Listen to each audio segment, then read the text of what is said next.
हमने पहले ही कह दिया था कि 100% लोग सेवा करते हैं। फोन आया ससुराल से, जाते हैं सेवा करने, ऐसा नहीं जाते, जाते हैं, पर रास्ते भर उस जीवन साथी को टोकते हुए, एक मैं ही हूं जो तुम्हारी मां की सेवा करती और तो कोई पूछता ही नहीं है, रास्ते भर। और वहां पहुंच के और कौन कौन आके गया, कितनी देर रुका, वो आई थी क्या, वो आई थी क्या, वो आई थी क्या, बराबर है, बराबर है ना भाई जी। हाँ, फिर थोड़ी देर वहां सेवा की, रास्ते में वहां भी पर बोलना शुरू करते हैं, अकेले कितना काम करूं, थक जाती हूं, मेरा भी सिर दुखता है, पैर दुखता है, कमर दुखता है। घर में आने तक फिर ये दुखता है, वो दुखता है, वो दुखता है, थक जाते हैं। सही है। तो पहले केस में जहां मां का समाचार आया, वह तन के साथ मन भी जुड़ा हुआ था, इसलिए आप में फुर्ती थी, वहां भी काम कर लिया, घर आके भी अतिरिक्त काम कर लिया, 4 बार फोन भी कर लिया। दूसरे केस में तन तो गया सेवा करने के लिए, पर मन जुड़ा हुआ नहीं था। मैं भी थक जाती हूँ, सिर दुखता है, पैर दुखता है, फिर आके वही दुखता है, दुखता है, दुखता है। आपका मौन दर्शा रहा है कि सच्चाई है ये। वो बोल रहे भाइयों पर भी बोलो, सारा टाइम भाइयों पे बोलते हो, आते हैं भाइयों पर भी आते हैं, हमारा अनुभव सुना रहे हैं आपको। जब खुद के माता पिता बीमार होकर हॉस्पिटल में एडमिट होते हैं, तो मेरे भाई लोग क्या करते हैं, आपस में लड़ते, तू सोएगा, तू करेगा, तू बिल भरेगा, तू रात को सोएगा, आपस में भाइयों में डिस्कशन, तू संभाल, तू संभाल, तू संभाल। और प्रिय मित्र के माता पिता हॉस्पिटल में एडमिट है, तो उस मित्र से कहेंगे तुझे घर में जाके आराम कर, मैं संभाल लूंगा, बिल भी दे दूंगा, सेवा भी कर दूंगा, और वहां से ऑफिस भी जाकर आ जाते हैं। मित्र के यहां पर मन था, तन थका नहीं, वहां धन की भी से सब सेवा दे दी। समझा क्या? तो तन के साथ मन जुड़ा हुआ है, तभी आपके तन को स्वस्थ रखने की, करने की जिम्मेदारी उसकी है, अन्यथा वो कहता है मेरी जिम्मेदारी नहीं है तुम्हारे इस तन को स्वस्थ रखने की। पर नारायण शास्त्र में इतना सही खुलासा किया गया है कि ये सही है कि सेवा करना आसान नहीं है। जब सेवा करने का समय आता है, भीतर हलचल होती, नहीं किया जाता। पर जब हमने सुन लिया कि मन जुड़ा हुआ नहीं है, ताने मारते हुए सेवा करेंगे तो वो हमें अस्वस्थ कर देगा, है ना? तो वो कहता है कि सेवा करते वक्त मन में थोड़ी तकलीफ हो, भावनाएं, खाली मुंह से बोलते रहो कि नारायण कर तू रहा है, माध्यम मुझे बना रहा है। सेवा करते वक्त कर तू रहा है, माध्यम मुझे बना रहा है, तेरा धन्यवाद है, तेरा धन्यवाद है कि मैं कर पा रहा हूं, मैं स्वस्थ हूं, मैं कर पा रहा हूं। बारंबार बारंबार यदि ऐसा कहते भी रहे आप, तब भी वो कहता है कि आपके तन को मैं स्वस्थ कर दूंगा, रख दूंगा। अरे चिड़चिड़ करते हुए, ताने मारते हुए सेवा की तो मेरी जिम्मेदारी। 2 चॉइस होती है आपके पास। हमारे पास अभी 15 दिन पहले एक बहू का फोन आया जो हमारी संस्था से जुड़ी हुई थी। बोला अभी भी सासू पलंग पे से गिरी है, हम हॉस्पिटल लेके गए और जरा जॉइंट की इधर की हड्डी टूट गई। बोला कौन सेवा करेगा, हमसे तो होगा नहीं, और देवर आके पूछता ही नहीं, अकेले मुझे ही करना पड़ रहा है, मुझसे होगा नहीं। घबराई गई ऐसे गुस्से में कि देवर देवरानी पूछते ही नहीं, हमको अकेले करना पड़ रहा है। हमने कहा तुम्हारे पास 2 चॉइस है ना, या तो सासू की सेवा कर लो, या उसकी जगह तुम बिस्तर पर आराम कर लो। चॉइस है, या तो सेवा करो या करवा लो, क्या करना है तुमको? बोले नहीं मैं कर लूंगी। मैंने कहा मुस्कुराते हुए करना, यदि फोन करके पूछा तो मुस्कुरा के करना, प्रेम से करना, मन से करना। और यकीन मानिए जिस क्षण उसका फोन मेरे पास आया, उसके 1 घंटे पहले 3 डॉक्टर चेक करके गए थे कि यहाँ की हड्डी टूट गई है, ऑपरेशन के अलावा कोई चारा नहीं है, और ऑपरेशन से भी जुड़ेगी या नहीं कहा नहीं जा सकता। उसके बाद उसका हमारे पास फोन आया, हमने कहा अपने आप को तुरंत पॉजिटिव कर लो, समर्पित कर दो कि मुझे सेवा करनी है और प्रेम से करना है। सेकेंड डे की रिपोर्ट कुछ भी नहीं आया उसके अंदर, खाली रेस्ट से ठीक हो जाएगा, खाली आराम करने से। ये परिवर्तन है तुम्हारी सेवा में, जब मन से करते हैं तब। Is it clear? अब आते हैं धन पर। धन योगदान करते वक्त, धन देते वक्त परिवार के सदस्य आपसे धन मांगते, धन की सेवा की बात चल रही है। जो आप धन देते हैं दूसरों को सेवा में लगाते हैं, धन देते वक्त यदि 4 बातें सुनाते हैं, वो धन आपके हाथ से जाता है, दोबारा वापस नहीं आता। परिवार के सदस्य ने आपसे 10 मांगा और सुनाते सुनाते 5 पकड़ाते हैं कि मुझे क्या पैसे कमाने की मशीन समझ रखा है क्या? कितना कितना सुनाते हुए 5 पकड़ाते हैं, मेरे पास है किधर देने के लिए? तो हकीकत में वो अवस्था व्यवस्था हो जाए कि देने के लिए पैसे नहीं रहेंगे आपके पास में। भगवान का धन्यवाद करते हुए उनके हाथों में दे कि नारायण दे तू रहा है। हकीकत वही है कि दे तू रहा है, माध्यम मुझे बना रहा है। जितना प्रेम से देंगे, मन से देंगे, वो धन आपके पास उन हाथ से निकलेगा, उसके पहले प्रकृति व्यवस्था में लग जाएगी कि जितना आपने दिया है कितना मल्टीपल करके तुम्हारे पास भेजूं। पर देते वक्त सिर्फ ना सुनाया तो जो हाथ से दिया वो तो गया, और आपके पास से और कितना जाएगा मालूम नहीं है। देते वक्त नारायण आपका धन्यवाद है, दे आप रहे हैं, माध्यम मुझे बना रहे हैं। अंतिम प्रश्न ध्यान से सुन लीजिए, सारा सार मिल जाएगा आपको, सारा सार कि जन्म हमारा क्यों हुआ है, और इस अनुसार यदि आप चलते हैं, हेल्थ भी आपकी स्वस्थ और वेल्थ भी आपकी स्वस्थ। ये मनुष्य जन्म हमें मिला, उसके पहले हमने कई सारे जीवन जिए हैं, है ना? हाँ। इन जन्मों में हमने दूसरों की सेवा की, वो अच्छे कर्म में काउंट हो गया, उसकी एवज में हमें मनुष्य योनि मिल गई। इतना समझा है ना? पर जिन लोगों से हमने सेवा ली थी, जिनकी सेवा हमने की थी, उसकी एवज में मनुष्य योनि मिल गई, वो खाता पूरा हो गया। पर जिनसे जिनसे आपने सेवा ली थी, हमें देवदूतों ने कहा कि जिनसे जिनसे आपने सेवा ली थी, इन्हें भी मनुष्य योनि मिल रही है। कुछ पृथ्वी पर जा चुके हैं, कुछ आपके साथ जाने वाले हैं, कुछ आपके बाद जाने वाले हैं। ये इतने सारे लोग हैं जिनसे आपने सेवा ले रखी है। आपको मनुष्य योनि सिर्फ इसलिए दे रहे हैं कि जो सेवा आपने इनसे ली थी, वो सेवा आप इनकी लौटा दीजिए, तन से भी और धन से भी। तो ये आपको अपने जीवन में किस रूप में चाहिए, ताकि आप तन की सेवा भी लौटा सकें, धन की सेवा भी लौटा सकें।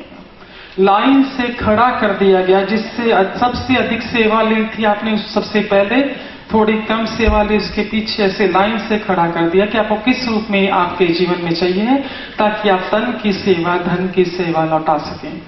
आपने कहा इसे मेरी माँ के रूप में, पिता के रूप में, भाई के रूप में, बहन के रूप में, सास के रूप में, ससुर के रूप में, इन रूपों में मेरे पास भेज दीजिए, ताकि मैं इसके तन से भी सेवा कर सकूं और धन से भी सेवा कर सकूं। तो जितने लोग आपके इर्द गिर्द हैं, उन्हें आपने मांग कर चुन कर लिया है कि इन्हें इस रूप में भेज दीजिए, हम सेवा कर देंगे, तन से भी और धन से भी। और यकीन मानिए, जिस क्षण आपके मन में भाव आता है कि मैं सेवा करूंगा तन से भी और धन से भी, प्रकृति व्यवस्था में लग जाती है कि आपका तन मैं कितना स्वस्थ कर दूं, कितना धन आपको दे दूं, ताकि आप सेवा कर सकें। ये पृथ्वी पर हम आए हैं कि जिनसे हमने सेवा ली थी उनकी सेवा लौटाकर बैलेंस शीट टैली करके ये शरीर हमें ईश्वर से मिला है, इस शरीर को हमें ईश्वर से मिलवा देना है। गया क्या भीतर, क्यों जन्म मिला है? जितने भी लोग आपके इर्द गिर्द हैं ये सब आपने मांग के चुन के लिए हैं, और इस कंडीशन पर कि तन की सेवा भी कर देंगे, धन की सेवा भी दे देंगे। खाली आपको मन करना है, व्यवस्था उसकी रहेगी। Is it clear? हाँ, अभी आंखें बंद कर लीजिए जरा सा।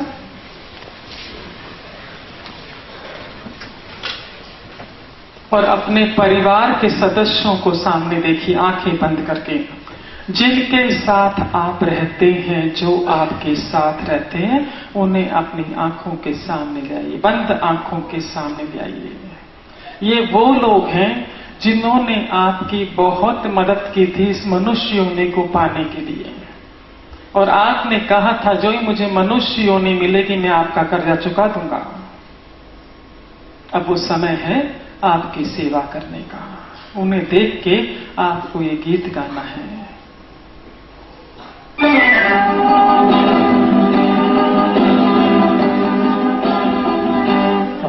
साल पहले मुझे तुमसे प्यार, गाइए अपने परिवार के सदस्यों का ध्यान करते हुए। आज भी है और कल भी रहेगा।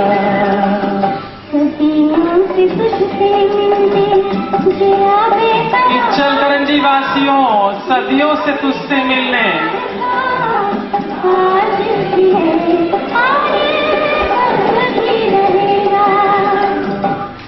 साल पहले मुझे तुमसे प्यार था, मुझे तुमसे। यदि परिवार का कोई सदस्य यहाँ पर उपस्थित नहीं हुआ है तो घर जाके आपको कहना है, यही सुनाना है उसे।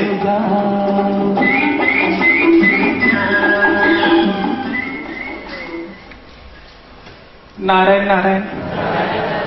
यहाँ पर नारायण शास्त्र के प्रथम अध्याय की पूर्णाहुति होती है, दूसरा अध्याय शुरू होता है अब। और आपसे कह भी दें 5 अध्याय आप तक पहुंचेंगे। पहला अध्याय थोड़ा बड़ा है, बाकी छोटे छोटे फटाफट पहुंचेंगे आप तक। 5 अध्याय सुनने के बाद, 5 अध्याय ध्यान से सुन लीजिए। 5 में से किसी भी एक पर काम करना शुरू कर दीजिए, जो आपको आसान लगता है उस पर काम करना शुरू कर दीजिए। आपकी हेल्थ भी सही, आपकी वेल्थ भी सही, तन मन धन संबंध का पूरा पैकेज आपके नाम चला जाएगा। 5 अध्याय सुना, उसमें से एक पर काम करना शुरू कर दिया। जब हम सीए लोगों के बैच में 300 चार्टर्ड अकाउंटेंट बैठे थे, उनके बैच में व्याख्यान माला दे रहे थे, तब हमने उनसे उनके बीच भी यही बात कही कि 5 अध्याय आप तक पहुंचेंगे, उसमें से किसी एक पर भी काम करना शुरू कर दीजिएगा और आपका पैकेज सही हो जाएगा।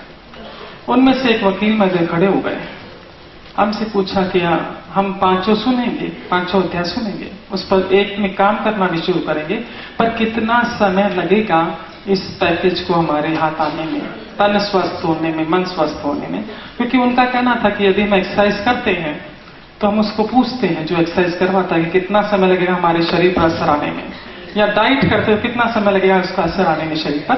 तो ये जो आपका सुनेंगे, इस पर काम करेंगे तो कितना समय लगेगा इसका नतीजा मिलने पर।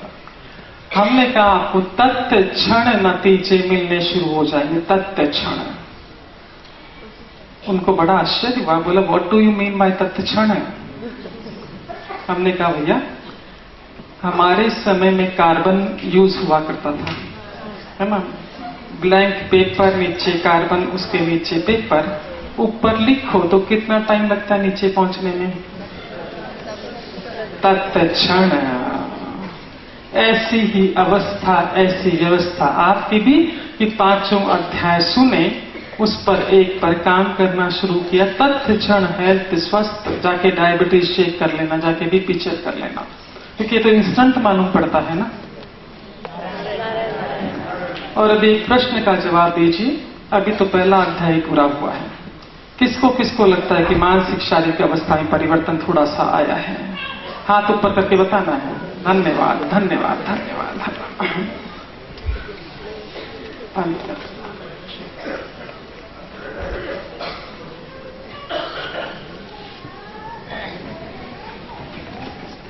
बच्चों को संभाल लीजिए जरा सा। नारायण शास्त्र का दूसरा अध्याय आप तक।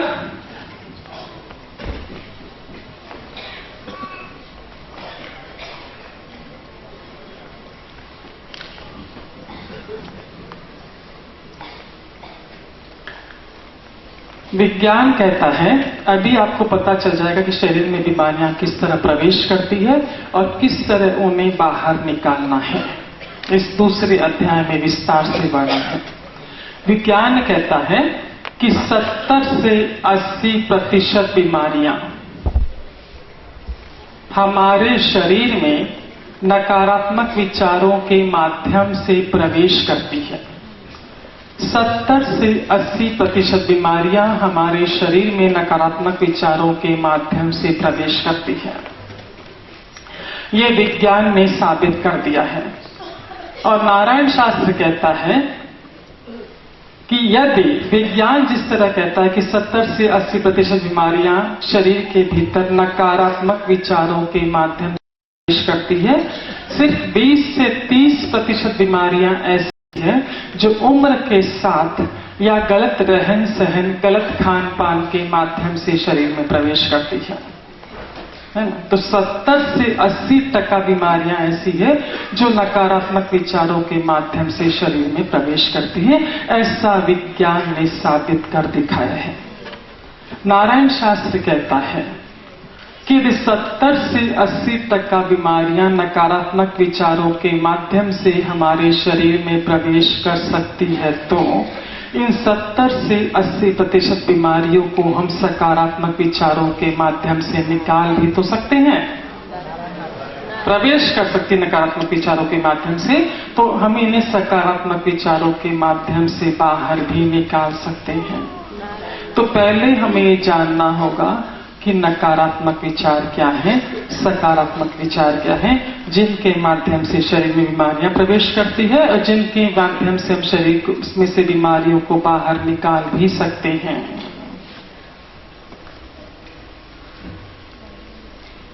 हाँ। नकारात्मक विचार हमारे शरीर में 2 प्रकार की ऊर्जा, पॉजिटिव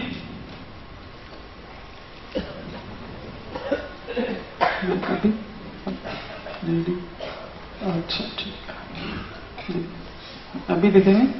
राम राम 4, राम राम 5, राम राम 6, राम राम 7, राम राम 8, राम राम 9, राम राम 10, राम राम 11, राम राम 12, राम राम 13, राम राम 14, राम राम 15, राम राम 16, राम राम 17, राम राम 18, राम राम 19, राम राम 20, राम राम 21। जिस प्रकार हमने भी किया, आप अपनी दूसरी विश बोलकर मन ही मन कर सकते हैं। और बस दीदी के लिए हमें ये पूरा स्टेज रखना है, तो एकदम शांति रखनी है ताकि दीदी आते ही अगले अध्याय पर आगे बढ़े। हमारा समय से सारे 5 अध्याय कंप्लीट हो जाए और समय से आप सब लोग प्रसाद ग्रहण करके अपने अपने घर जा सकें। तो प्लीज कोऑपरेट करिए। मोबाइल फोन्स एक बार रिपीट कर रहे हैं, प्लीज एक बार आपसे निवेदन है, अपने अपने मोबाइल चेक कर लीजिए, स्विच ऑफ कर दीजिए। क्योंकि दीदी कहती है मोबाइल अगर हम स्विच ऑफ करते हैं सत्र के दौरान, तो जब मोबाइल को ऑन करते हैं कोई ना कोई अच्छी घटना, अच्छी न्यूज, उससे हमारा स्वागत होता है। तो अगर आपको कुछ जैकपॉट चाहिए तो मोबाइल्स ऑफ कर दीजिए। आज के द्वितीय सत्र की शुरुआत करते हैं शास्त्रों में वर्णित एक कथा से। जो कथा आप तक पहुंचा रहे हैं, इस कथा का शास्त्रों में बारंबार वर्णन किया गया है। यदि किसी कथा का शास्त्रों में बारंबार वर्णन किया जाता है तो समझ लीजिए प्रकृति कुछ विशेष संदेश आप तक पहुंचाना चाहती है, इसलिए वो बारंबार कथा आप तक पहुंच रही है। कथा कुछ इस प्रकार है कि एक बार नारद जी भगवान विष्णु से मिलने विष्णु लोक जा रहे थे। पृथ्वी लोक से होते हुए नारायण नारायण का उच्चारण करते हुए सुबह ब्रह्म मुहूर्त में घर से निकले, चले विष्णु लोक की ओर। रास्ते में समुद्र पड़ा, दोपहर का समय था। रास्ते में समुद्र किनारे रेत और तपती हुई रेत, क्योंकि दोपहर का समय था। ऊपर तपता सूरज, नीचे तपती रेत। ऐसी अवस्था में नारद जी ने देखा एक बेचारा छोटा सा पक्षी फुदक फुदक कर एक स्थान से दूसरे स्थान की ओर जा रहा था, कि नीचे तपती हुई रेत उसके पैरों को तपा रही थी। इधर से उछलना, उधर पहुंचना। नारद जी उस पक्षी के पास गए और उसकी अवस्था देखी कि ऊपर तपता सूरज, नीचे तपती रेत। तो उस पक्षी से कहा कि भैया क्यों इतनी तपती रेत में तपते सूरज में बैठा है? यहां से कुछ दूरी पर घना जंगल है, वहां चला जा ताकि बाकी का जीवन आराम से बीत सके। उस पक्षी का जवाब था कि नारद जी, मेरा पूरा जीवन इस समुद्र किनारे बीतता। यदि मैं जंगल में जाता हूं तो मेरा मन नहीं लगेगा, और यहां मुझे कोई परेशानी नहीं है। सुबह और शाम तो आराम से कट जाती है। दोपहर का थोड़ा समय थोड़ा भारी निकलता है, जब तपता सूरज होता है तब। बाकी व्यवस्था बढ़िया है। नारद जी ने उस पक्षी से कहा कि देखो, मैं विष्णु लोक जा रहा हूं भगवान विष्णु से मिलने। यदि तुम्हारी कोई इच्छा है तो हमें बता दो, हम अर्जी वहां पर धर देंगे और प्रभु आपकी मर्जी पूरी कर देगा।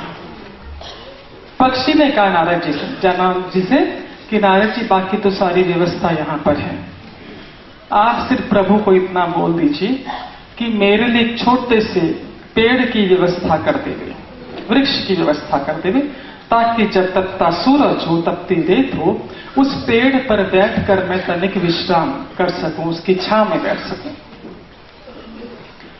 नारद जी ने सुना और चल पड़े विष्णु लोक की ओर।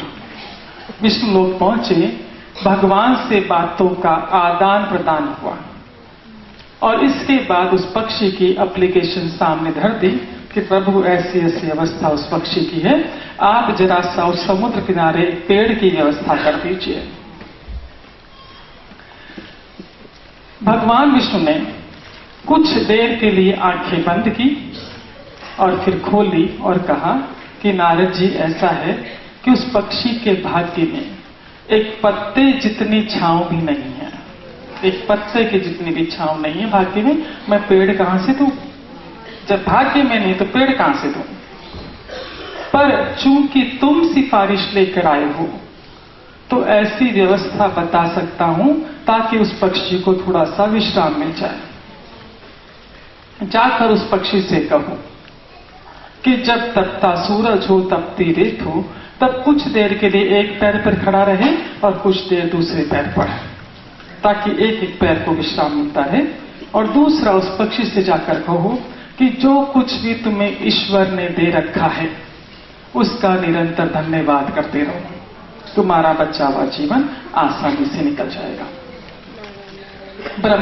नारद जी ने बात सुनी, चल पड़े गंतव्य की ओर। रास्ते में वही समुद्र, किनारे रेत और वही पक्षी। जो उस पक्षी ने नारद जी को आते हुए देखा, दौड़ते हुए पहुंचा उनके पास कि नारद जी, आपने मेरी एप्लीकेशन पहुंचाई क्या प्रभु के पास? बोले पहुंचा दी, और वहां से ये जवाब मिला है कि तुम्हारे भाग्य में एक पत्ते की छांव भी नहीं है, पेड़ कहां से देंगे? पर ये व्यवस्था है कि कुछ देर जब तपता सूरज हो, तपती रेत हो, कुछ देर एक पैर पर खड़े रहो, कुछ देर दूसरे पैर पर खड़े रहो, और जो कुछ तुम्हें ईश्वर ने दे रखा है उसका निरंतर धन्यवाद करते रहो, तुम्हारा जीवन आसानी से कट जाएगा, बीत जाएगा। नारद जी ने उस पक्षी को संदेश दे दिया और नारायण नाम करते हुए अपने गंतव्य की ओर रवाना हो गए। थोड़ा समय बीता, नारद जी को उस पक्षी की याद आई कि जाकर देखें उस पक्षी की क्या अवस्था, क्या व्यवस्था। वापस वहां समुद्र किनारे पहुंचे और दूर से क्या देखते हैं? एक घना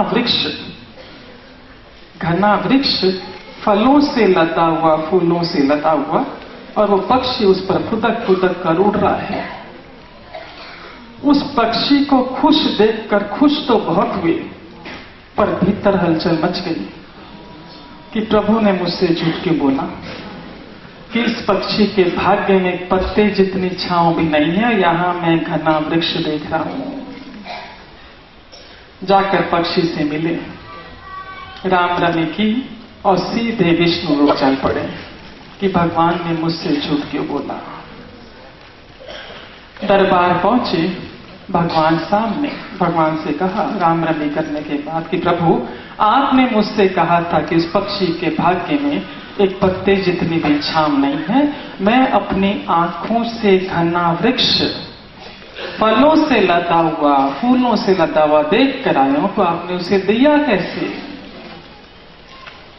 प्रभु का जवाब था कि तुमने जब जाकर उस पक्षी से कहा कि कुछ देर एक पैर पर खड़े रहो, कुछ देर दूसरे पैर पर खड़े रहो, है ना, और जो कुछ तुम्हें ईश्वर ने दे रखा है उसका निरंतर धन्यवाद करते रहो। तुमने तो कह दिया। उस पक्षी ने मेरा इतना धन्यवाद किया, इतना धन्यवाद किया, इतना धन्यवाद किया कि मैं बाध्य हो गया जो उसके भाग्य में नहीं है वो भी देने के लिए। तो जो कुछ भी ईश्वर ने आपको दे रखा है निरंतर धन्यवाद करते रहें, ताकि जो आपके भाग्य में नहीं है उसे भी आसानी से हासिल कर सकें। चलते हैं दूसरे अध्याय की ओर। नारायण शास्त्र का दूसरा अध्याय। इस अध्याय का दावा है कि बैठे बैठे sugar level normal, BP normal, और बारंबार शुगर और बीपी की चर्चा इसलिए करते हैं कि इसे नापना आपके लिए बेहद आसान है, घर में टेस्ट कर सकते हैं। यदि बाकी कोई टेस्टिंग बताएं तो आपको बाहर जाना पड़ता है, पैसा देना पड़ता है। हाँ, विज्ञान कहता है कि 70 से 80% बीमारियां शरीर के भीतर नकारात्मक विचारों के माध्यम से प्रवेश करती हैं, और 20 से 30% सिर्फ ऐसी बीमारियां हैं जो उम्र के साथ गलत रहन सहन, गलत खान पान से आती है। तो नारायण शास्त्र कहता है कि यदि 70 से 80% बीमारियां नकारात्मक विचारों के माध्यम से शरीर में प्रवेश कर सकती है, तो इन 80% बीमारियों को हम सकारात्मक विचारों के माध्यम से बाहर भी तो निकाल सकते हैं। अब हमें ये जानना होगा कि नकारात्मक विचार कौन से हैं जिनके माध्यम से शरीर के भीतर बीमारियां प्रवेश करती है, और सकारात्मक विचार कौन से हैं जिनकी सहायता से हम इन बीमारियों को बाहर निकाल सकते हैं। हमारे शरीर में 2 प्रकार की ऊर्जा होती है। ये नकारात्मक ऊर्जा, निगेटिव एनर्जी, और इसे कहते हैं पॉजिटिव एनर्जी। नकारात्मक ऊर्जा का रूप क्या है? ये है सुप्त अवस्था में, शांत अवस्था में, सबके भीतर है। जब ये सकारात्मक ऊर्जा शरीर में फैल जाती है पूरे में, तो व्यक्ति संत बन जाता है, और नकारात्मक ऊर्जा फैल जाती है तो उसामा बिन लादेन बन जाता है। हाँ, नकारात्मक विचार क्या है? क्रोध, ईर्ष्या, द्वेष, निंदा करने का स्वभाव, ईगो का स्वभाव, अड़ जाना, जिद करना, डर, घबराहट, बेचैनी।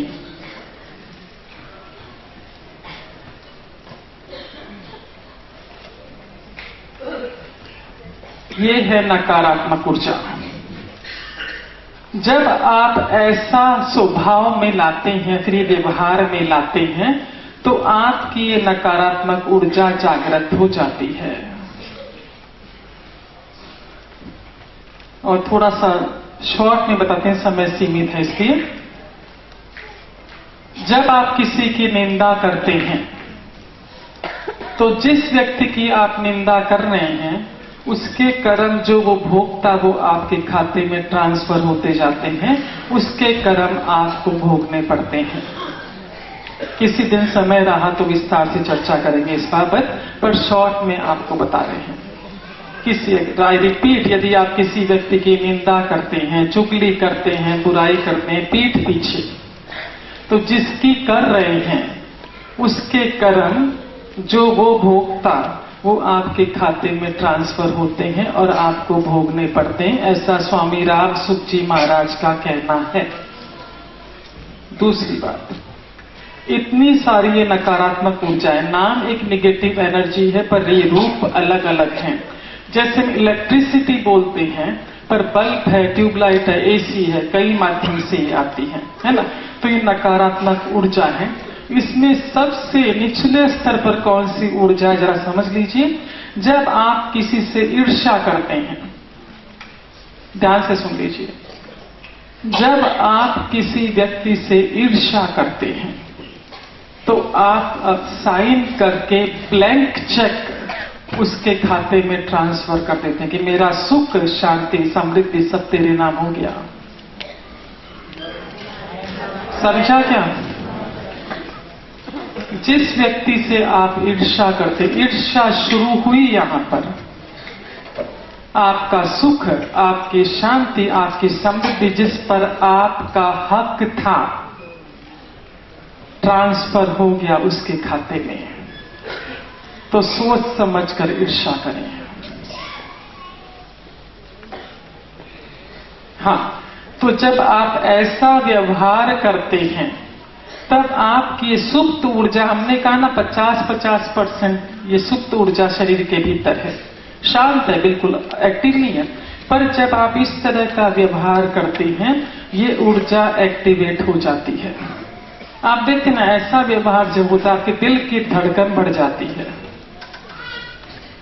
अनईजी फील होना शुरू हो जाता है, मतलब ये ऊर्जा जागृत हो गई। और जागृत होकर जब तक ये अवस्था आपकी रहती, कि आधा घंटा 1 घंटा नहीं रहती, आपकी वर्षों वर्षों रहती है। ईर्ष्या तो 25 साल पुरानी भी है आपके भीतर। तो ये ऊर्जा फैलती है, पूरे शरीर में अपना स्थान ले लेती है और शरीर के भीतरी अंगों को काम करने नहीं देती। नतीजा आपका शरीर अस्वस्थ, ये विज्ञान कहता है, नकारात्मक विचारों के माध्यम से बीमारियां शरीर में प्रवेश करती हैं। समझा क्या? हाँ, यदि आप ये व्यवहार करते हैं शरीर के भीतर प्रवेश करती है। और विज्ञान ने तो सिर्फ इतना ही साबित किया है कि ऐसा व्यवहार जब करते हैं शरीर में नकारात्मक ऊर्जा जागृत होती है, शरीर आपका अस्वस्थ हो जाता है। ये चीजें आपको अच्छे से मालूम है। जो चीजें नहीं मालूम है अभी आपको समझना है, क्योंकि अपनी बात चल रही है हेल्थ की और वेल्थ की। जब ऐसा व्यवहार किया आपकी हेल्थ चपेटे में, बराबर है। ये दोनों भाई जी बैठे, इनका दोनों का 2-2 लिफाफा पक्का, डबल। हाँ, अब हमारे साथ क्या क्या चीजें जुड़ी है जिसको हम अपनी वेल्थ कहते हैं, है ना। हमारे परिवार के और भी सदस्य, हमारी प्रॉपर्टी तो है, जो परिवार का सदस्य है वो, है ना। हमारे साथ जुड़ी वस्तु, परिस्थिति, वातावरण,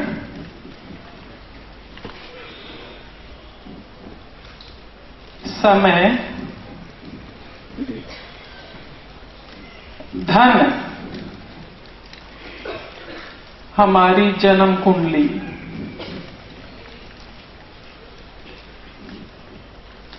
ये जो चीजें हैं ये हमारी पर्सनल है। इसमें भी पॉजिटिव नेगेटिव 2 तरह की ऊर्जा है।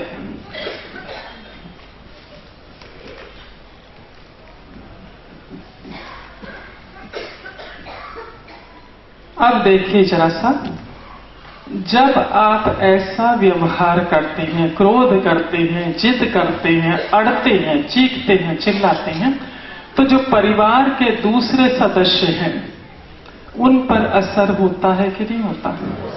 हाँ, उनके भीतर भी 2 तरह की ऊर्जा है, उनकी भी नकारात्मक ऊर्जा जागृत हो जाती है। उनकी भी नेगेटिव एनर्जी जागृत होती। आपसे जुड़ी वस्तु, आपको कोई भोजन बहुत प्रिय है, पाव भाजी बहुत अच्छी लगती है, बहुत बढ़िया बनी है, पर यदि क्रोध में है, आप ईर्ष्या द्वेष से भरे हुए हैं, नेगेटिव एनर्जी काम कर रही है, उस वक्त भी आपके सामने वो वस्तु लाई जाए, आपको स्वाद आता है क्या? स्वाद नहीं आता, उसकी भी आपने नकारात्मक ऊर्जा को जागृत कर दिया। ऐसे वक्त में आपकी परिस्थिति कैसी होती है? किसने किया नकारात्मक ऊर्जा? वातावरण किसने खराब किया? वातावरण खराब, परिस्थितियां खराब। जब आपका ऐसा व्यवहार चल रहा है तो बोलना होगा फटाफट, है ना? हाँ, समय उस वक्त सही चल रहा होता है क्या आपका? नहीं चलता। आपका धन जब आप ऐसा व्यवहार करते हैं आपके पास से दूर जाता है। जिन घरों में महाभारत का वातावरण है, समझ गए क्या? उनमें धन बाहर जाने के रास्ते खोजता है। आज ये रिपेयरिंग करना है, आज वो रिपेयरिंग करना है, आज वो रिपेयरिंग करना है। अनएक्सपेक्टेड खर्चे सामने आ जाते जो सोचते भी नहीं है। और जिन घरों में रामायण का वातावरण है, आप देखिए थोड़ा सा भी होगा तो बरकत बरकत बरकत नजर आएगी आपको। हाँ, जन्म कुंडली में सुख भी है, दुख भी है, पर जब ऐसा व्यवहार करते हैं तो दुख ऊपर आता है, दुखी होते हैं, सुख नीचे दब जाता है। तो ये पूरे आपके पैकेज पर असर होता है जब आप ऐसा व्यवहार करते हैं। और जगह में भी दो प्रकार की ऊर्जा होती है, सकारात्मक, नकारात्मक। कई बार हम सुनते हैं जगह फलित नहीं है या जगह बहुत शुभ है, पर कितनी भी जगह खराब हो, आपको बता दिया गया कि वास्तु के हिसाब से सही नहीं है। यदि आपको ऐसा भी सुनने में आता है, तब भी यदि आप इस तरह का व्यवहार करते हैं तो जो नेगेटिव एनर्जी है, वास्तु जहां डिस्टर्ब हो रखा है और तेज बिगड़ जाएगा। यदि आपका स्वभाव इससे उल्टा है, शांत स्वभाव है, अच्छा व्यवहार दूसरों के साथ करते हैं, प्रेम आदर प्रशंसा से भरा व्यवहार यदि दूसरों के साथ आप करते हैं, तो कितनी भी नकारात्मक ऊर्जा उस जगह में हो, वो अपना उफान दिखा नहीं सकती। वो खाली पॉजिटिव एनर्जी ही आपको देगी। इतना समझा क्या? अब ये देख, अभी समझ लीजिए जरा सा कि यदि इंसान है तो थोड़ा बहुत भाव हमारे भीतर तो आएगा ही आएगा, है ना? पर इसके छिटे जब ये चीजें आपके भीतर आती है, शरीर के यहां विचार आया, इसका केमिकल नीचे गया, इस नकारात्मक ऊर्जा को जागृत किया, पूरे शरीर अस्वस्थ बीमारियों से ग्रस्त। और यही तरंगें शरीर के बाहर भी निकलना शुरू हो जाती है, जो दिखती नहीं, अदृश्य रूप से, और इन सारी चीजों को अपने चपेटे में ले लेती है, इनको सारा नकारात्मक कर देती है। अब हमको रोकना होगा, यहां से तरंगे न तो शरीर में जाए, न इनके ऊपर जाके इसकी नकारात्मक ऊर्जा को जागृत हो करे। तो क्या करना होगा? यहां से क्रोध आ रहा है, फिर भी बारंबार मैं स्वस्थ हूं, मैं स्वस्थ हूं, मैं स्वस्थ हूं, ये भाव भीतर चल रहा है। क्रोध ईर्ष्या देश का चल रहा है। यदि मुंह से आपका बारंबार चलता रहा कि मैं पूर्ण रूप से स्वस्थ हूं, स्वस्थ हूं, स्वस्थ हूं, तो ये तरंगे आपके शरीर के भीतर प्रवेश नहीं कर पाएगी। आप बात को समझ लीजिए। नारायण शास्त्र में सारे टोटके दिए गए हैं कि ऐसी अवस्था तो क्या करना है। क्रोध ऐसी अवस्था आएगी, पर बारंबार मैं पूर्ण रूप से स्वस्थ हूं, स्वस्थ हूं, स्वस्थ हूं, ताकि तरंगे आपके शरीर में जाके आपको अस्वस्थ ना करे। दूसरा, समय, धन, जन्म कुंडली, इनके लिए भी हमको बारंबार ये जगह मेरे लिए बहुत फलित है, क्योंकि ये जो चीजें हमसे जुड़ी हुई हैं, वस्तु, परिस्थिति, वातावरण, समय, धन, मौसम, ये जगह जो हमसे जुड़ी हुई है, इनके अंदर आधी पॉजिटिव ऊर्जा है, आधी निगेटिव ऊर्जा है, पर इनके भीतर, खुद के भीतर ये सामर्थ्य नहीं है कि जो इनमें ऊर्जा है इसको वो खुद जागृत कर सके। इसे तो हम अपने व्यवहार से, स्वभाव से जागृत करते हैं। यदि क्रोध भी आया, ईर्ष्या द्वेष भी हुआ, तो जैसे आपने कहना शुरू किया मैं स्वस्थ हूं, मैं स्वस्थ हूं, ताकि तरंगे शरीर के भीतर प्रवेश ना करे। तरंगे आई पर हमने छतरी लगा दी, बारिश आई पर छतरी लगा दी, बचाव हो गया। और इनके लिए भी बारंबार परिस्थिति बहुत अच्छी है, वातावरण बहुत अच्छा है, समय बहुत बढ़िया चल रहा है, धन मेरे पास बरकत हो रही, जन्म कुंडली में सुख ही सुख लिखा है, मैं बहुत भाग्यशाली हूं। इनके लिए आप जिन शब्दों का इस्तेमाल करेंगे वो वैसी बनती चली जाएगी। समझा? ये जो भी चीजें आपसे जुड़ी हुई, जिसे हम आपकी वेल्थ कहते हैं, इनके लिए जिन शब्दों का इस्तेमाल करेंगे ये वैसे बनते चले जाएंगे आपके लिए। जगह कैसी भी, किसी ने कह दी जगह आपके लिए शुभ नहीं है, फिर आपने बारंबार कहना शुरू करें जगह मेरे लिए बहुत भाग्यशाली है, बहुत भाग्यशाली है, बहुत भाग्यशाली है। जब आपकी वाणी उसे समझ में आने लगेगी तो वो कहना शुरू करे कि अभी आपने मुझे भाग्यशाली कहा है, तो अब मैं भाग्यशाली बन के दिखाऊंगी, साबित करके दिखाऊंगी। जन्म कुंडली में भी बारंबार किसी ने कहा आपको अभी आपका समय ठीक नहीं है, मैं बहुत भाग्यशाली हूं, मैं बहुत भाग्यशाली हूं, भाग्यशाली हूं, तो उसमें जो दुख का चैप्टर नीचे दबता है, सुख ऊपर आता है। आपकी वाणी में इतना सामर्थ्य है। हाँ, अब चलते हैं तीसरे अध्याय की ओर।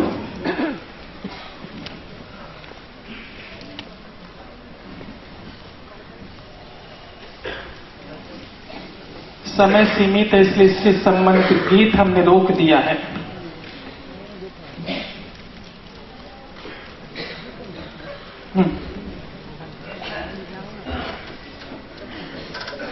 ये ध्यान रहे कि प्रति पल प्रति क्षण आपकी हेल्थ, आपकी वेल्थ दांव पर लगी हुई है, और दांव पर लगा रखा है आपके स्वभाव ने, आपके व्यवहार ने।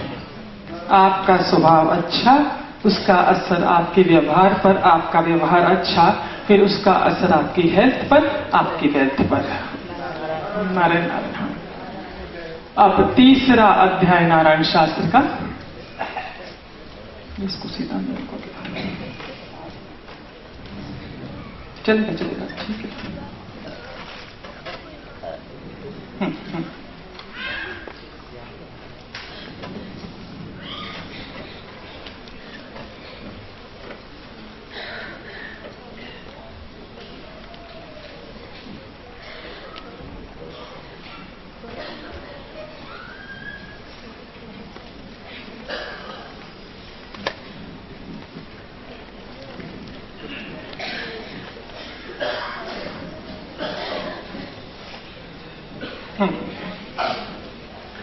इस चलकर जीवासियों एक प्रश्न का उत्तर दीजिए कि कौन सा व्यक्ति आपके दिमाग पर हावी रहता है, जिससे आप प्रेम करते हैं, जो आपको इरिटेशन, फ्रस्ट्रेशन, टेंशन देता है। इरिटेशन, फ्रस्ट्रेशन, टेंशन देता है, वो दिमाग पर हावी रहता है। जो बेचारा प्रेम करता है तो साइड में है ना। अब देख लीजिए, क्योंकि ये जो अवस्था बता रहे हैं आपको, है ना, इस अवस्था में जो बताने जा रहे हैं, ऐसी अवस्था होने से आप सामने वाले को अपनी सिग्नेचर किया हुआ ब्लैंक चेक दे देते हैं। सुख, शांति, समृद्धि आपके दूसरे के खाते में जमा होती रहती है। जो आपने अच्छे कर्मों से कमाई है, जो उसने दिया है, आपके भाग्य का सुख, आपके भाग्य की शांति, आपके भाग्य की समृद्धि आप सामने वाले को देते रहते हैं। उसे रोक दीजिए। कैसे रोकना है, कैसे भोगना है, जरा देख लीजिए। ये आप हैं, योरसेल्फ, और ये वो व्यक्ति मिस्टर एक्स या मिसेस एक्स जो आपको इरिटेशन, फ्रस्ट्रेशन, टेंशन देता है, ऐसा आपको लगता है ना। अब इसकी बाबत जब भी हम पूछेंगे आपसे, है ना, आप कहेंगे स्वार्थी है, मतलबी है। बराबर है क्या? यदि इसके बारे में कुछ पूछा हमने, जो आपको इरिटेशन, फ्रस्ट्रेशन, टेंशन दे रहा है, आप कहेंगे बहुत स्वार्थी है, मतलबी है। हम ऐसा क्यों कहते हैं? और आपने कहा आपने इसका उच्चारण किया स्वार्थी है, मतलब ये यदि हम 4 और लोगों से जाकर पूछते हैं कि ये व्यक्ति कैसा है, तो जैसा आपने कहा कि आपको इरिटेशन, फ्रस्ट्रेशन, टेंशन देता है, ये भी यही शब्दों का इस्तेमाल करेंगे क्या? नहीं करेंगे। ये कह सकते हैं कि देवता आदमी है हमारे जीवन में, है ना, हमारे लिए स्वार्थी है, पर ये कहते हैं कि हमारे लिए देवता आदमी है। व्यक्ति एक है, हम कह रहे हैं स्वार्थी, मतलब ये सामने वाला कह रहा है देवता आदमी है। ऐसा क्यों हुआ? जब देखिए ध्यान से समझिए।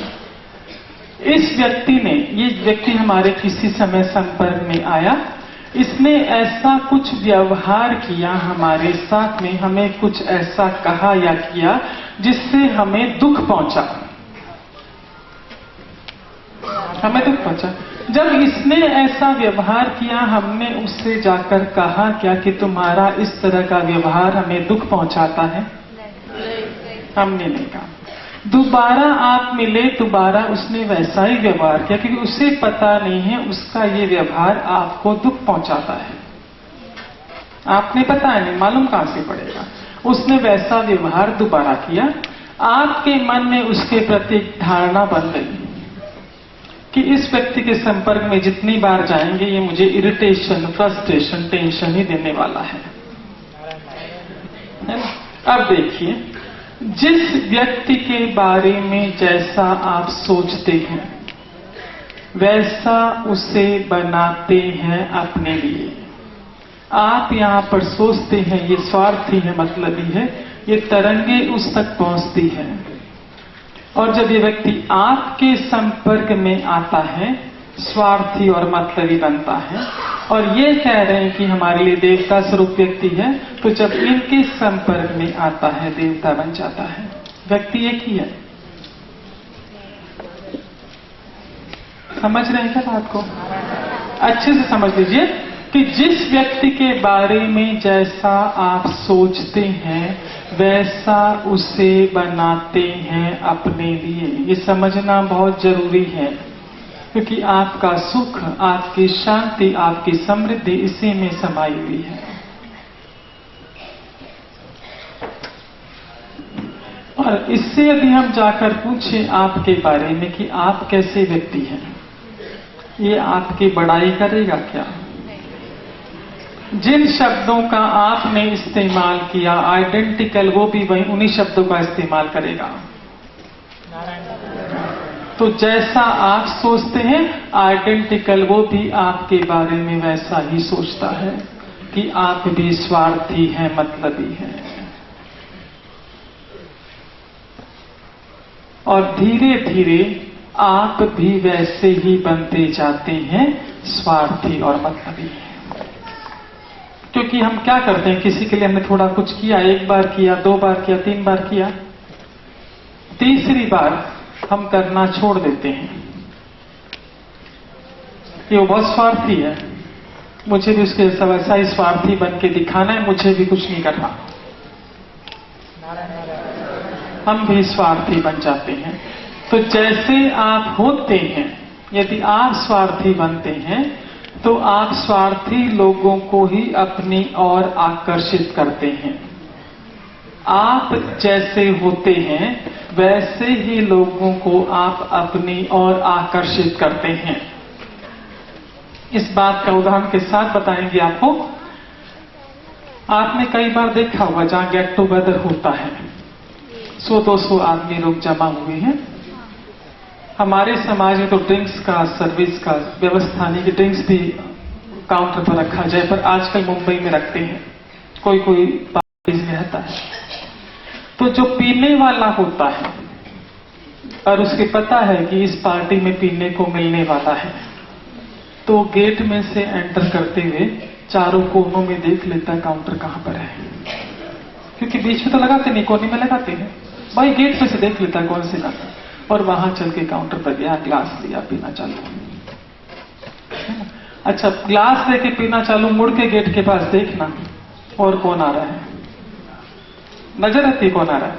और यदि जो आया है परिचित है, वो पीने वाला है, तो अरे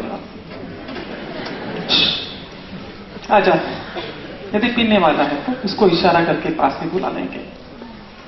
और यदि वो पीने वाला नहीं है तो हिम्मत है क्या उसको बोलते हुए तरह से? अनदेखा कर देंगे, देख के भी देखा ही नहीं, पीठ फेंक लेंगे। तो हम जैसे होते हैं वैसे ही लोगों को हम अपनी ओर आकर्षित करते हैं।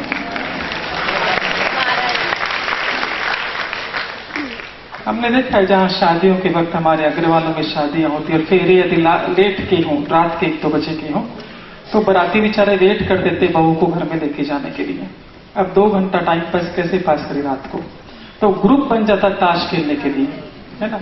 जो ताश खेलते हैं वो तो अपना अड्डा जमा लेते ताश खेलने के लिए, और जिनको ताश खेलना नहीं आता या इंटरेस्ट नहीं वो अलग बैठे रहते हैं, है ना। ताश वाले जमा हो गए, आप देखेंगे ताश वाले एक जगह जमा हो जाते हैं, जो ताश नहीं खेलता वो एक जगह बैठा रहता है, उनके साथ जाके नहीं बैठता।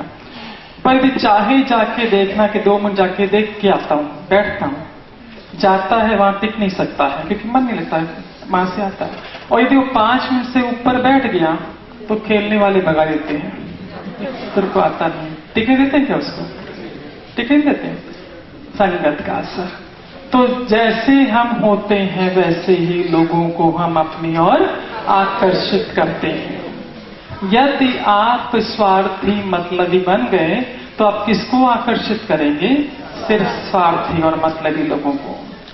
यहां तक तो फिर भी ठीक है, आगे सुन लीजिए।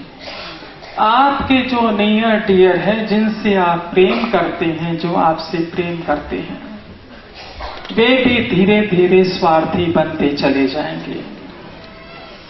कैसे बनेंगे स्वार्थी? क्योंकि देखिए हर व्यक्ति घर के भीतर रहता है, अधिक से अधिक समय हमारा घर के भीतर बीतता है, चाहे जेंट्स हो चाहे लेडीज हो, क्योंकि रात को तो घर में ही सोते हैं। तो जो स्वार्थी व्यक्ति होता है उसके दिमाग में चलता रहता है कि इससे क्या मतलब साधूं, इससे क्या मतलब साधूं, इससे कितना फायदा उठा लूं, निरंतर दिमाग में चलता है स्वार्थी व्यक्ति। उसके शरीर से वो तरंगे, स्वार्थ भरी अदृश्य तरंगे बाहर निकलती रहती है, उससे घर भर जाता है। उन तरंगों की चपेट में आपके बच्चे, आपका जीवन साथी, आपका परिवार आता है और फिर वो वैसा बन जाता है। कई बार पेरेंट्स आते हैं हमारे पास बोलने के लिए कि हमारे बच्चे, आजकल के बच्चे बहुत स्वार्थी बन गए हैं। हम बोलते हैं कि बनाया किसने? पूछते थे वो कहे कि स्वार्थी बनाया किसने? तो आपको चलेगा क्या आपके परिवार के सदस्य स्वार्थी मतलबी बन गए? तो नहीं चलेगा। तो क्या करना होगा हमें? जो निरंतर हमारी तरंगे चल रही है इस बाबत, हम बारंबार ये स्वार्थी है, मतलब ये ऐसा है, ऐसा, ये जब नकारात्मक तरंगे हमारी चलती है इस ओर, इस पर क्या असर होता है वो जान लीजिए। आपकी हेल्थ, आपकी वेल्थ एकदम चपेटे में, क्योंकि जब इसका ध्यान आता है आपको क्रोध भी आता है, आपको ईर्ष्या भी होती है, आप इसकी निंदा भी करते हैं। करते हैं कि नहीं करते? करते हैं। ऐसी अवस्था में आपके शरीर में स्थित नकारात्मक ऊर्जा जागृत हो जाती है। इसके पहले चैप्टर में हमने देखा। और फिर आप रोग व्याधि का शिकार। और हेल्थ और वेल्थ एक ही सिक्के के 2 पहलू हैं, ऊपर हेल्थ, नीचे वेल्थ। हेल्थ पर असर हुआ डेफिनेटली वेल्थ पर असर होगा, और वेल्थ पर असर हुआ डेफिनेटली हेल्थ पर असर होगा। होगा कि नहीं होगा? तो जब निरंतर इसका चिंतन चलता है, नकारात्मक भाव शरीर में चलते हैं, शरीर रोग व्याधि का शिकार, आपकी हेल्थ, आपकी वेल्थ चपेटे में। क्या करना होगा? आज तक हम इसके लिए बोलते आए हैं कि स्वार्थी है, मतलबी है। यदि हमें हमारी हेल्थ और वेल्थ सही रखनी है तो इसके लिए हमें शब्दों का उच्चारण बदलना होगा कि ये वेल विशर है हमारा, शुभ चिंतक है हमारा। जब आप इसके बारे में सोच रखेंगे कि मेरा शुभ चिंतक है, शुभ चिंतक है, शुभ चिंतक है, आपकी हेल्थ, आपकी वेल्थ सही। आप आज भी एक्सपेरिमेंट करके देख सकते हैं। और नतीजा नहीं मिला, वो तो है ना कापड़ महिला मंडल, उनको पकड़ लीजिएगा, जेपी जी को पकड़ लीजिएगा। अभी तक हम इसके बारे में स्वार्थी मतलब सोच सोच के नीचे, सुबह रात को सोच के सोते हैं, सुबह शुगर बीपी टेस्ट करते हैं तो ऊपर आता है। आज आपके लिए करबद्ध प्रार्थना, उसके बारे में विचार है, वो मेरा शुभ चिंतक है, शुभ चिंतक है, शुभ चिंतक है। सुबह ही चेक कर लेना, सुबह ही चेक कर लेना बीपी शुगर कितना है, पहले की अपेक्षा नॉर्मल की तरफ होगा। और हाँ, अभी डिनर की व्यवस्था भी हमसे कहा गया था, अनाउंसमेंट कर दीजिए। वेद नाम बताया, क्या नाम बताया था? वेद भवन में डिनर की व्यवस्था है, आप सबको प्रसाद लेके जाना है, क्योंकि ये भागवत कथा हो रही है, भागवत कथा के बाद प्रसाद होना जरूरी है। वो प्रसाद आपको खा के जाना है, और वहां पर मीठा जो बना है वो भरपूर खा लेना, ताकि स्वभाव में मिठास आ जाए, व्यवहार में मिठास आ जाए। हाँ, तो निरंतर ये मेरा शुभ चिंतक है, शुभ चिंतक है, शुभ चिंतक है। क्लियर है ना? जब आपने शुभ चिंतक बोलना शुरू किया, आपकी हेल्थ भी आपकी शुभ चिंतक बन जाएगी, आपकी वेल्थ भी आपकी शुभ चिंतक बन जाएगी। अब आपके दिमाग में सेट हो गया कि जब तक मैं उसे स्वार्थी मतलब ही बोल रहा था, असर किस पर हो रहा था? मेरी हेल्थ पर, मेरी वेल्थ पर। अब मुझे कहना है कि वो मेरा शुभ चिंतक है, शुभ चिंतक है। पर कई बार ये मन है ना, बरसों का इसमें सेटिंग है कि वो स्वार्थी मतलब वापस वो यदि भवन से निकले, यहां से निकले, वापस दिमाग में आपको मेरा स्वार्थी मतलब, तो इसको रोकना होगा। कैसे रोकना होगा? कि जो ही आपने एक बार भी बोला स्वार्थी मतलब ही है, वो व्यक्ति भी स्वार्थी मतलब बनेगा। और निरंतर जब आप शुभ चिंतक बोलना शुरू करेंगे, आप पाएंगे थोड़े समय बाद वो शुभ चिंतक के रूप में आपके सामने प्रकट हो जाएगा। आप करके देख लीजिए। अब जब मन में बारंबार यदि वापस भाव आए वो स्वार्थी है मतलब ही, तो क्या करना है, कैसे रोकना है अपने आप को? क्योंकि चपेटे में कौन है? हमारी हेल्थ, हमारी हेल्थ है ना। तो ये दो हाथ हमारे, हमने बचपन से कहावत सुनी है, अपना हाथ जगन्नाथ, इतना सुना हुआ है। कौन सा हाथ जगन्नाथ है? नारायण शास्त्र आपको विस्तार से बताता है। ये जो लेफ्ट हैंड है हमारा, इसमें जगन्नाथ जी की ऊर्जा प्रवाहित होती है, निहित होती है, सुप्त अवस्था में होती है, शांत अवस्था में होती है। इस ऊर्जा को हमें जागृत करना होता है। कैसे जागृत करना होता है? ऐसे हाथ कर लीजिए, ऐसा हाथ पकड़ लीजिए। हम बोलेंगे, पीछे आपको दोहराना है मंत्र को, जिस मंत्र के उच्चारण से इसमें निहित ऊर्जा जागृत होती है, उस मंत्र को। हे नारायण, आपका धन्यवाद है, आप हर पल, हर क्षण हमारे साथ हैं। हाँ, भी रुक जाइएगा। जब आपने, अभी खाली ध्यान से सुनना है, जब आपने ऐसा कहा कि हे नारायण आपका धन्यवाद है, आप हर पल हर क्षण हमारे साथ हैं, तो इसमें निहित ऊर्जा जागृत हो जाती है। और ठीक 24 घंटे के लिए, अभी जैसे 7 बजे, कल शाम को 7 बजे तक जागृत रहेगी, फिर सुप्त अवस्था में चली जाएगी। हमको वापस दोहराना होगा, हे नारायण आपका धन्यवाद है, आप हर पल हर क्षण हमारे साथ हैं, तब जागृत हो जाएगी। इसका महात्म क्या है ये बताते हैं आपको। जरा सा एक सत्य घटना आपसे शेयर कर रहे हैं, तब आप इसका महात्म जान पाएंगे।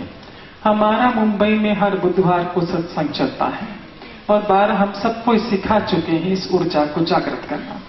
एक महिला ने, जो कि 60-65 साल की है, उसने हमसे शेयर किया सत्संग के बीच कि उनकी, वो जहां पर रहती है महिला, बहुत बड़ा कॉम्प्लेक्स है, 8-10 बिल्डिंगें हैं, बाउंड्री लाइन बनी हुई है। उनकी बिल्डिंग में प्रवेश करने के लिए, उनके कॉम्प्लेक्स में प्रवेश करने के लिए 2 रास्ते हैं। एक तो पूरा गोल घूम करके जाना पड़ता है अंदर, और एक छोटी सी पतली सी 10-12 कदम की गली है, उसमें से जाओ तो फटाफट अंदर प्रवेश कर सकते हैं। पर जो पतली सी गली है उसमें अंधेरा रहता है, उसमें ड्रग एडिक्ट बैठे रहते हैं।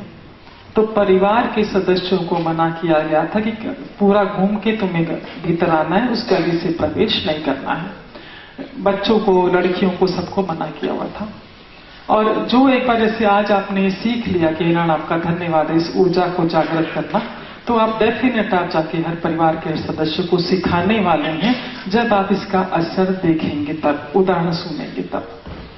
तो उस महिला ने भी घर के परिवार के हर सदस्य को सिखा रखा था कि उठते से आपको ऐसे बोलना, ताकि इसकी ऊर्जा जागृत हो जाए कि नारायण अब हमारी हर पल हर क्षण हमारे साथ में है। इसने कहा कि घर में भी सब प्रत्येक सदस्य को सिखाया हुआ। एक दिन की बात, इनकी 20-22 साल की जवान बेटी कॉलेज से रात को 9 बजे घर आई, थकी हुई थी। अब उसके पास 2 रास्ते थे, या तो गली से गुजर के घर चली जाए या पूरा घूम के जाए। अब वो बहुत थकी हुई थी, सो बोला इतना घूम के कौन जाएगा, छोटी सी गली से घर चले जाते हैं। पर वो संकरी गली, उसमें ड्रग एडिक्ट अंधेरा बैठे रहते हैं। उसने अपना हाथ पकड़ा, ऐसे ही पकड़ा, कोई विशेष नहीं से पकड़ा, नारायण आपका धन्यवाद है, आप हर पल हर क्षण हमारे साथ है। नारायण नारायण करते हुए उस गली को पार कर गई, घर पहुंच गई सही सलामत, और कुछ नॉर्मल चल रहा था। आधे घंटे बाद घर में जो इंटरकॉम है, फोन है, वो बजा। इसकी मां ने फोन उठाया और किसी पड़ोसन का फोन था। वो पड़ोसन इसकी मां से कह रही थी कि तुमको मालूम पड़ा क्या, उस गली में कोई ड्रग एडिक्ट बैठा था, जो पतली गली है, और अपनी सोसाइटी के एक एजेड 70 साल की महिला को छेड़ा है उसने। पर चिल्लाने से वो पकड़ लिया गया, ड्रग एडिक्ट को पकड़ लिया गया। अब वो पुलिस थाने में है और ये घटना 9:15 बजे घटी है। ये समाचार पड़ोसन ने इसकी मां को दिया। इसकी मां ने फोन रखा, घर में बोलना शुरू किया, तुम लोगों को मैं मना करती हूं ना, इस गली से मत आना, जब बड़े बूढ़ों को नहीं छोड़ते तो जवानों को कहां छोड़ेंगे, ऐसे जस्ट बोलना शुरू। इतने में उस लड़की ने कहा कि 10 मिनट पहले तो मां मैं उस गली से आई थी। तब उसने बेटी ने बताया कि मां मैं भी 10 मिनट पहले उस गली से ही आई थी, पर कृपा है नारायण की मैं बच गई। ऐसा बातचीत चल रही थी। इतने में वापस फोन की घंटी बजी, क्योंकि जब इस तरह की घटनाएं घटती, बारंबार इंटरकॉम बजता है, तुमको मालूम पड़ा क्या, तुमको मालूम पड़ा क्या, मैं समझ। तो सेक्रेटरी की वाइफ का फोन था। उन्होंने भी इनसे, उसकी मां से ये कहा कि तुम्हें मालूम पड़ा क्या, आज उस गली में ऐसी घटना हुई, बच्चों को वापस बोलो उस गली से आया जाया ना करे। तब इस महिला ने कहा कि भगवान की कृपा रही, जो मेरी बेटी भी 5-7 मिनट पहले वहां से निकली थी वो तो बच गई। ऐसी घटना मेरी बेटी के साथ, मतलब सुरक्षित थी। तो उसका सेक्रेटरी की वाइफ का बोलना यह था कि वो ड्रग एडिक्ट 7 बजे से वहां बैठा हुआ था। 9:15 बजे इस बूढ़ी लेडी को छेड़ा है, मतलब वो वहां पर था जब इसकी बेटी वहां से क्रॉस कर रही थी लाइन। तो इतनी बात होने के बाद सेक्रेटरी की वाइफ ने सेक्रेटरी से कहा कि उनकी फलाने की बेटी भी उस गली से गई थी, अच्छा हुआ जवान थी, बच गई, ये तो बूढ़ी लेडी को छेड़ा। तो सेक्रेटरी के मन में ये आया कि कोई षड्यंत्र का तो व्यवस्था नहीं थी ना, जवान लड़की जब गली से गई थी उसको नहीं छेड़ा, बूढ़ी लेडी को तो किसी ने कुछ व्यवस्था के तौर पे तो नहीं किया ना। वो वैसे के वैसे चप्पल पहना सेक्रेटरी ने पुलिस चौकी गया और वहीं पर ड्रग एडिक्ट उस वक्त था। उसके 2-4 थप्पड़ मारे और पूछा कि उस गली में तुम उस महिला को, तुमने बूढ़ी महिला को छेड़ा, पर उसके 5-7 मिनट पहले एक जवान लड़की उस गली से गई थी, तुमने उसको नहीं छेड़ा, इसको क्यों छोड़ा, है ना, प्रश्न पूछा। वो भयंकर नशे में बोलता है कि हाँ 10 मिनट पहले एक सुंदर सी लड़की गई थी, पर उसके साथ कोई था, उसको मैं कैसे हाथ लगाता, नशे में भी बोलता। अब एक समाचार बैंकॉक से हमारे पास है। बैंकॉक में भी हमारा सेंटर चलता है, वहां की रिकॉर्डिंग सुन लीजिए। श्रीमती गायत्री जी अग्रवाल करके हैं, जो लगभग 65 साल की महिला हैं, जो बैंकॉक का सेंटर संभालती हैं। उन्होंने अपनी रिकॉर्डिंग हमारे पास भेजी है। मोना दीदी, नारायण नारायण दीदी, मैं आपको डिटेल बता देती हूँ। यहाँ पर मेरे बिल्डिंग के में ही नीचे पोडियम है, वहाँ हर रोज हम 4 से 5 शाम को सत्संग करते हैं, जहाँ पर सबसे पहले यही प्रार्थना होती है, पहले ओम चैंटिंग होती है, फिर सबसे पहले बाएं हाथ को दाहिने हाथ से पकड़ने की वाली प्रार्थना होती है, उसके बाद राम राम की माला, उसके बाद रामायण पूरी हुई तो भागवत, अब डोंगरे जी महाराज की भागवत चल रही है। उस सत्संग में जितने बुजुर्ग 2 महीना के लिए आते हैं, 3 महीना के लिए आते हैं अपने बच्चों के पास में, वो लोग आते जाते रहते हैं। तो इसी में हमारे यहाँ एक मंजरी ताई बॉम्बे से आई थी। उन्होंने जब इस प्रार्थना को हमको करते देखा तो एकदम आंखें खुली रह गई। फिर उन्होंने ये सत्य घटना बताई कि यही प्रार्थना यूएसए में मेरी फ्रेंड की बेटी करते हुए जाती थी। एक गली ऐसी थी जहां पर लड़के किसी को देख करके सीटियां बजाते, ताना कसी करते, लड़कियों को यहाँ तक के छेड़ देते, यहाँ तक के हाथ भी पकड़ लेते थे। लेकिन जब मेरी बहन की बेटी वहां से इसी तरह हाथ पकड़ के अपने सीने पे रख के जाती थी, मन में प्रार्थना करती थी, तो उसको वो बच्चे कभी नहीं छेड़ते थे। तो वहां आते जाते पुलिस में लोग ऑब्जर्व करते थे कि क्या बात है, ये बच्चे इतनी शैतानी करते हैं औरों के साथ, इस बच्ची के साथ क्यों नहीं करते। उन्होंने उनसे पूछा कि क्या बात है, तुम इस बच्ची के साथ औरों के साथ तो बहुत शैतानियां करते हो, लेकिन इस बच्ची के साथ नहीं कर पाते हो, नहीं करते हो, इसको कैसे नहीं छेड़ते हो। तो बोले पता नहीं, इस बच्ची को देखते ही इनके साथ में कोई महापुरुष अच्छा लंबा चौड़ा जाते हैं साथ में, इसलिए हमारी हिम्मत ही नहीं होती इस बच्ची को छेड़ने की। ये बिल्कुल सत्य घटना यूएसए में हुई है मंजरी जी की फ्रेंड की बेटी के साथ। उन्होंने हमको बहुत बहुत धन्यवाद दिया। दीदी, हमारे ग्रुप में जितनी भी ओल्ड है, कोई 78 की, कोई 70 की, कोई 67 की, कोई 65 की, ऐसी औरतें आके बैठती हैं। कई औरतें ऐसे हैं जो कपल भी है, कई अकेले भी हो चुकी हैं। कहती है कि दीदी, जब से हम लोगों ने ये प्रार्थना शुरू की है, पहले हमको रात को ऐसे बहुत अच्छा नहीं लगता था, अकेलापन लगता था, सुना लगता था और रोना आता था। और जब से ये प्रार्थना करके हम सोने लगे हैं, हमें लगता है हमारे कमरे में कोई हमारी रक्षा कर रहा है और हमें इतनी सुखपूर्वक नींद आती है। दीदी, मैंने ये संकल्प लिया था कि मैं बुजुर्गों को खुशियां जितनी दे सकूंगी, नारायण ने मेरी सहायता की है। और मेरे ग्रुप में जितने भी बुजुर्ग और महिलाएं आती हैं बहुत ही खुश है, नारायण की प्रार्थना रोज करती हैं, रोज माला करती हैं और रोज सत्संग में आती हैं। ये नारायण नारायण नारायण। जेपी जी ने प्रार्थना आप लोग को बांटी भी है ना, पेपर दिए, पेपर बांटा है। नहीं मिला हो तो जाते वक्त काउंटर से ले लीजिएगा। इस प्रार्थना को आपको रोज दोहराना है और इसके चमत्कार आप देखना शुरू कर देंगे जितनी बार आप इसे दोहराएंगे, है ना। अब जैसे जो ही आपने देखा कि इसका क्या महत्व है, कि जो ही हम कहते हैं नारायण आपका धन्यवाद है, आप हर पल हर क्षण हमारे साथ हैं, ये हमारे साथ हो लेता है। आप कभी भी रोड क्रॉस करने जाएं, डर लगे, इसको बोलो मेरे को रोड क्रॉस करा दे, बराबर नारायण हेल्प। क्यों हेल्प? रोड क्रॉस कराने के लिए। फटाफट आती जाती गाड़ियां रुक जाएगी, आप आराम से क्रॉसिंग कर पाएंगे। कभी भी कोई दुविधा आपको है, इसके साथ नारायण हेल्प पुकारा, अपनी दुविधा बताई, आपको व्हाट्सएप के माध्यम से, फोन के माध्यम से, किसी व्यक्ति के माध्यम से उत्तर मिल जाएगा, आपकी समस्या का समाधान मिल जाएगा। तो अब जो ही ये भाव मन में आया कि वो स्वार्थी है, मतलब ये नारायण सॉरी, वो मेरा शुभ चिंतक है, शुभ चिंतक है, शुभ चिंतक है, ये रिपीट करते जाना है, समझा क्या? हाँ, अब आंखें बंद कर लीजिए।